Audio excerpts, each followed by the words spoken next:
Action.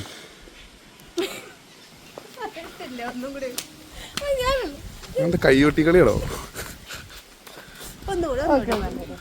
ഞാൻ ഒറ്റ ഷൂട്ടിലൊക്കെ തീർക്കുന്ന ആളെ. ആക്ഷൻ. ആ അതന്നെ അനാഥാലയോ അനാഥാലയം.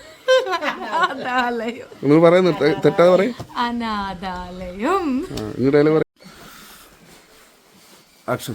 ചേച്ചി ഇത് ചേച്ചി വിചാരിക്കുന്ന പോലെ കമ്പനികളുടെ പ്രൊഡക്റ്റ് ഒന്നും അല്ല. ഇത് ഞങ്ങൾ തന്നെ നാച്ചുറലായിട്ട് വീട്ടിലുണ്ടാക്കുന്ന പൊടികളും സോപ്പുകളും ഒക്കെയാണ്. ചേച്ചി ഒന്ന് നോക്ക്. വേണ്ട കുട്ടിയെ, ഇവിടെ ഞാനും അവർ മാത്രമേ ഉള്ളൂ. പിന്നെ പറഞ്ഞിട്ടുണ്ടെങ്കിൽ ഞങ്ങൾക്ക് ഇതിൻ്റെ ഒന്നും ആവശ്യമില്ല. കുട്ടികളൊന്നും ഇവിടെ ഇല്ല പറയണ്ടേ? എന്താ പറഞ്ഞത്? എന്താ പറഞ്ഞിട്ട് അറിയില്ല.